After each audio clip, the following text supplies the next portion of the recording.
Nii, tere tulemast taas kord ja meie pärimuspäevale. Ja näen, et suures saalis rohkem inimesi, aga kannustan teid ka pisikese saali tegemistesse vahepeal sisse piiluma, sellepärast, et ka seal toimub väga palju huvitavat ja räägitakse väga tarka ja ilusat juttu. Nii et suur saal ja väike saal on pidevalt vaheldumisi täistundidel. Aga nüüd läheme oma kaardistajate ja kaardilugejate teemaga edasi ja järgmiseks on siin rahvakunsti ansambel Leigarid ja nemad oma pealkirjaks pannud kavale Torop, Tõnurist ja teised ja ütlevad selle kohta nõnda. Leigarite esituses saab näha kontserdi, mis põhineb kahe Eesti folkloori liikumise suur kuju tantsupärimuse kogumis, uurimis ja populariseerimistöödel. Kuidas käib kooditants, aga kirguraputamine ja mis asi see labajalg üldse õieti säärane on? Neid ja teisi põnevaid küsimusi uurivad erinevas vanuses tantsijad, lauljad ja pillimehed. Annan nüüd sõna Sille Kaprile. Aitäh, Lauri! Tere siis ka Leigarite poolt ja tõesti tere tulemast nii rohkel arvul siia saali. Ma olin hommikul väga põnevil, et kui palju meil igast rühmast tantsijaid või lauljaid välja tuleb või kas tõesti kõik pillimehed tulevad kohale. Ma ei osanud selle peale üldse mõelda, et nii palju inimesi saab saali tulla, nii et juba ette aitäh, et te tulite, see on nii tore. Aga ma katsun siis juhtida meid läbi nende laulude, tantsude, mängude, mis me täna siin ette oleme võtnud. Et tere tulemast kontserdile pealkirjaga siis Torop, Tõnurist ja teised. Leigarite esimene kunstiline juht Kristjan Torop oli üks äärmiselt pühendunud rahvatantsu kaardistaja. Igor Tõnurist oli põhjalik pärimuskultuuri kaardistaja üldse. Ühtlasi olid mõlemad kahtlemata kaardilugejad, teiste kaartide lugejad. Ja ma arvan, et meile võib tänapäeval rõõmu teha teadmine, et vahel jäid ka nemad kaardi lugemisel üsna nii samamoodi kimpu, nagu meie nüüdisajal oleme neid kaugete aegade kaarte lugedes. Et näiteks Igor tavatses meenutada ühte kogumisretke Läänemaale koos Kristjaniga siis, kus Kristjan olevat ühel õhtul üsna lootusetu näoga maha istunud ja pead vangutades ohanud. Ei saa mina aru, mis asi see labajalg on. No aga ega ei ole ime, sest vaadake nüüd ise, need järgmised 3 tantsu, need kõik on labajalad.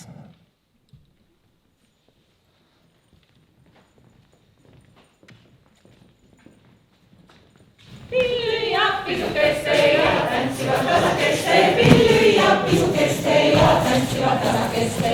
Seina taga väravast välja, seina taga väravast välja.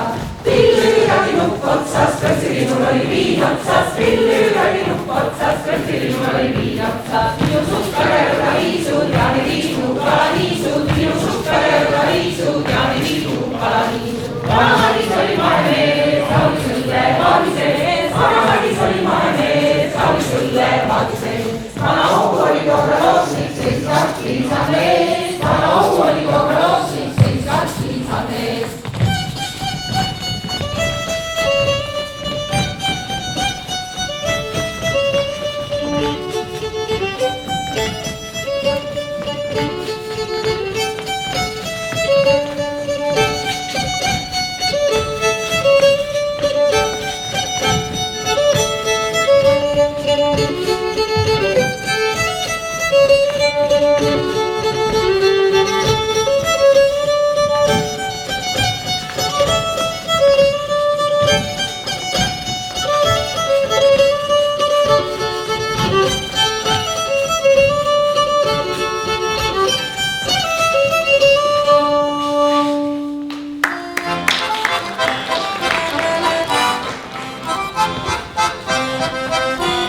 pidime siin siis Lääne- ja Pärnumaa labajalgu.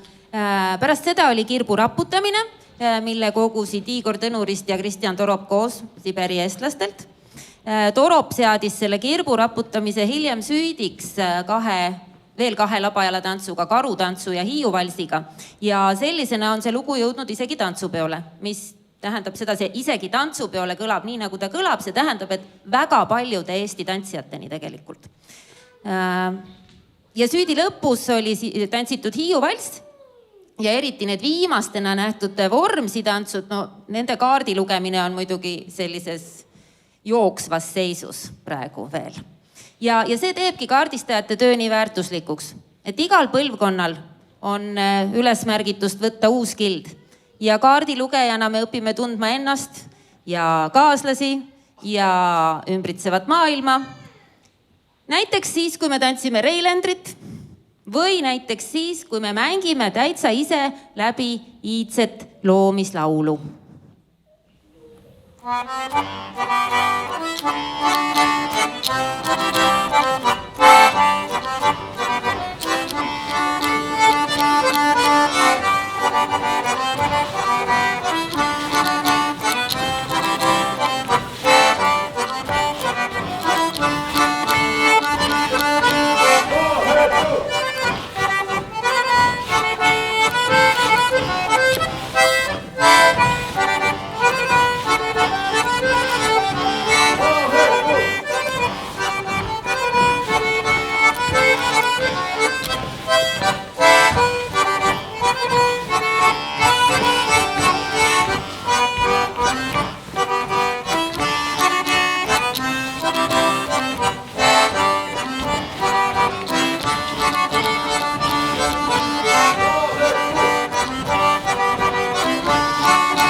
kontserdi olukord, seda mängu tahaks ju otsast peale uuesti ja uuesti hakata, aga me otsustasime, et seda me teeme jaaniõhtul vähemalt ja mõned teised korrad veel.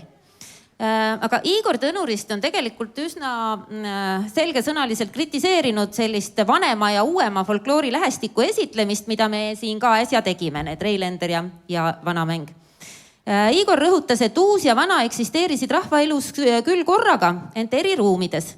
Tuues seejuures näiteks just vanemad laulumängud, mis näiteks ühel ja samal ajahetkel võisid sobida küll jõulutuppa, aga mitte seltsimaja peole.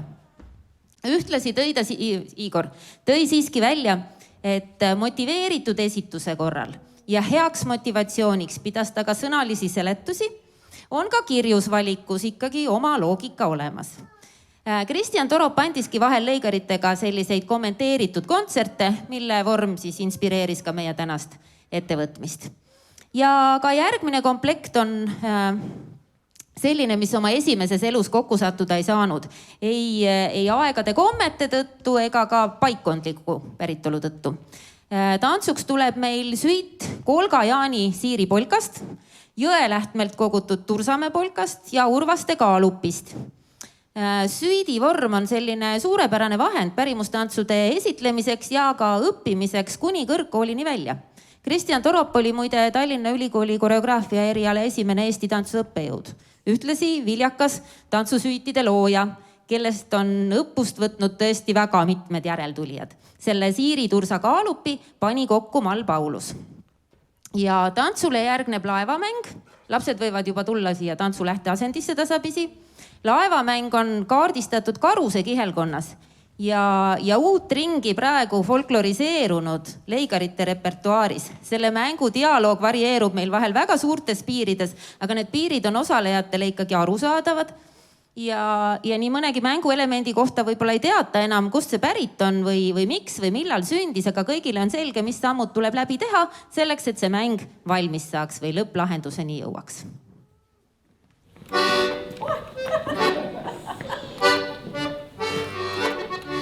Vabandust, läks täitsa metsa.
sai, ostate ära.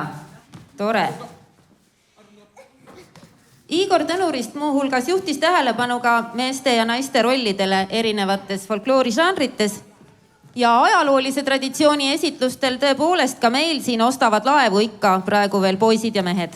Kuigi pillimäng on nüüdseks juba suuresti läinud ka naiste kätte, mille üle me mõistagi üldse ei kurvasta, vaid võtame teadmiseks, et see on siis nüüd uuem mood.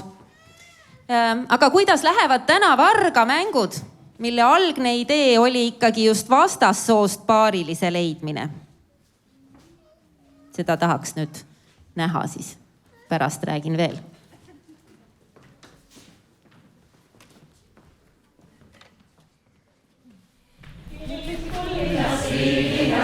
Linnasi, Harjukukke kannussi, Tukkulinna kuue sees, lauluväästa rätikus, Meijukukke tarviski, meie ranna muidugi,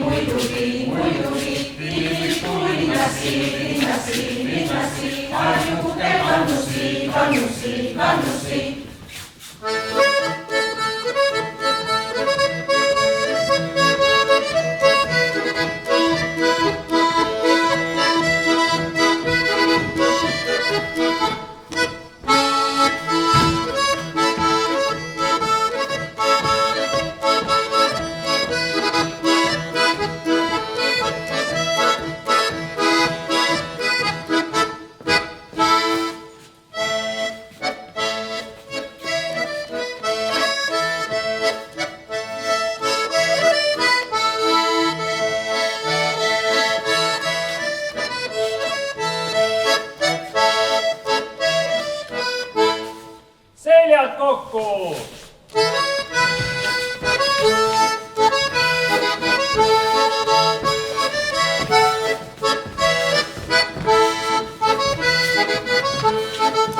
kui Kristjan Torop Leigarite kunstilise juhi ameti Kalev Järvelale üle andis, selleks, et ise pühenduda teadusele ja pärimustantsu tutvustamisele koolitustel ja trükistes, siis tekkis Leigaritel uus töömeetod, raamatu lugemine. Me nimetasimegi seda niimoodi. Me võtsime tüübikaupa ette Viron Vakka ja hiljem kontratantsude raamatus Kristjani poolt süstematiseeritud tantsuvariandid ja tantsisime need kõigepealt kõik täpselt kirjelduste järgi läbi. Niisugune lugemine õpetas tundma tantsude varieeruvuse ulatust ja ühtlasi andis muidugi ainest uuteks süitideks. Tänavu talvel ma palusin sarnase meetodiga töötada Toropi õpilastel.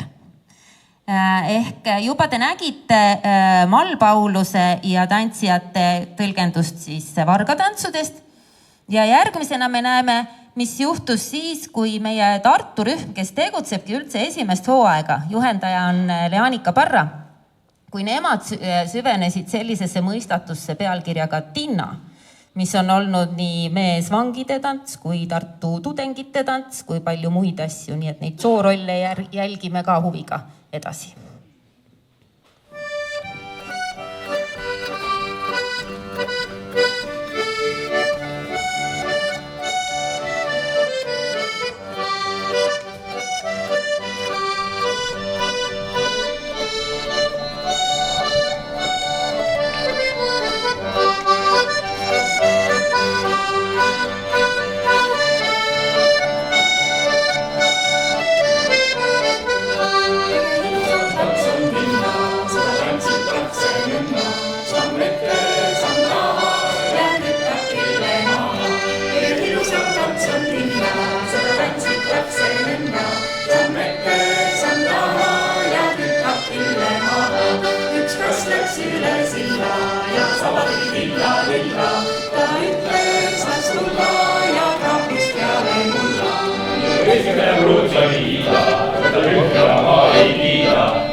Regilaulu lavale toomisel nõudis Igor Tõnurist erilist süvenemist. Et tantsu puhul siis ei olnud väga vaja, aga regilaulu puhul pidi. Ja Kihnu õhtu ilulaul, mida Leigarite laulurühm, keda juhendab Leanne Paarbo, täna laulab. Seda on lauldud kohalikul Kihnu regilaulu viisil või pulma viisil, aga ka uuema Pärnumaa viisiga.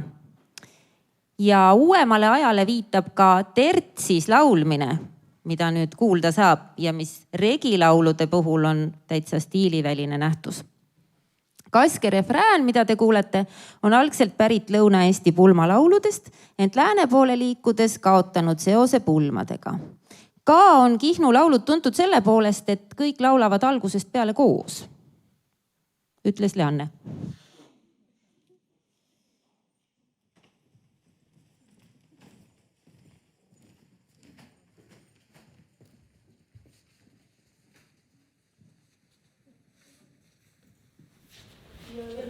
Jõlus on õegrellad kaski, jõlus on õegrellad kaski, jõlus on laulda õhta aega kaski, jõlus on laulda õhta aega kaski, kallis on laulda kaste aega kaski, kallis on laulda kaste aega kaski.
Laduvad riita laiad reppad kaski, koguvad kogu kuivad kuused kaski, koguvad kogu kuivad kuused kaski.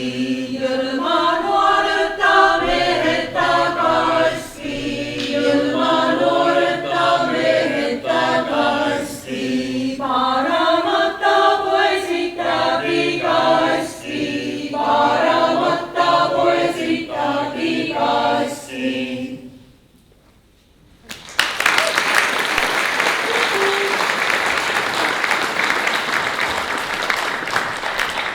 Kristjan Torop ja Igor Tõnurist olid mõlemad suurepärased tantsijad. Neilt on meil kõigil eeskuju võtta nii kehahoius ja osavuses kui keskendumises. Kristjan tantsijana seondub minu jaoks isiklikult tavaliselt sellise hoogsa polka keerutusega, näiteks kuskil ringmängus. No, kui jätta kõrvale need rätsepõhu kõrged ja kerged hüpped Vanemuise laval, mida mina ei ole oma silmaga näinud, aga mulje loob ka üks ainus foto. Igor on minu mällu aga sööbinud labajala tantsijana. Ja alguses labajala ja seejärel kooditantsuga, mida ta ise väga osavalt esitles ja soovitas ka Leigaritel ära õppida. Ja me nüüd siis võtsime selle ette. Kasutasime Igorilt saadud kirjeldusi ja oma suureks rõõmuks me jõudsime tantsijatega saalis katsetades üsna samade tulemusteni, mida saime näha siis hiljem paarilt uduselt amatöörvideolt, kus Igor ise tantsis, need olid aastatest 2013-2014. Mis see kooditants üldse on? Igor rääkis, et kooditantsu rütm tegi suvivilja tallamise igava ja raske töö kergemaks. Saateks oli sellele tavaliselt mängitud sarve või torupilli. mõni teade on olemas ka päris meelelahutuslikust kooditantsust kõrtsi juures. 19. sajandi lõpul aga öeldud, et kes vardatantsu ehk sedasama kooditantsu ei oska, seda ei võetagi üldse rehepeksjate hulka. See on väga hea selge näide, kuidas tantsimine oli talupojakultuuris eluliselt tähtis oskus, mis aga ei tulnud niisama, vaid seda oli vaja õppida. Kooditants.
Leigaritega koos saab tantsida veel õhtul kell 6:45 algaval Simmanil. Siinsamas sellesama põranda peal tulge tantsige meiega koos veel. Ja kui sellest ka jääb väheks, siis tulge esmaspäevast meiega trenni tantsima.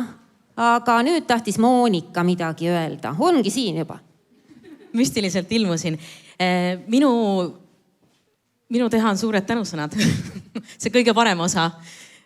Jalg küll sügeles, tahtsin väga ise ka tulla vahepeal. Aga suur aitäh Leigaritele imelise toreda etteaste eest ja soovin ka siia ette paluda kõik nende ägedad juhendajad, nii et palun siia siis Mall, Helen, Sirje, Kadri, Leanika, Leanne ja loomulikult ka Sille Kapper-Tiisler.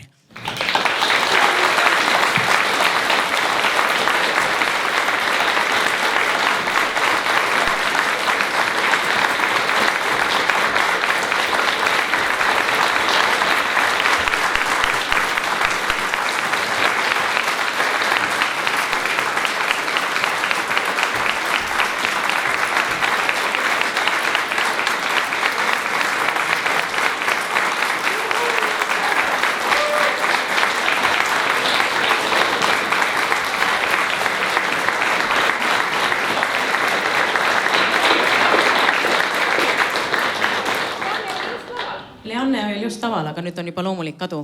Leanne jooksis väiksesse saali, sinna, kuhu teie kõik olete ka kohe palutud, sest seal läheb edasi meie programm. Nii et täistunnist algab seal siis tuulekann, tuulekandled ja kannelkond. Nii et mõnusat peo jätku kõigile, aitäh!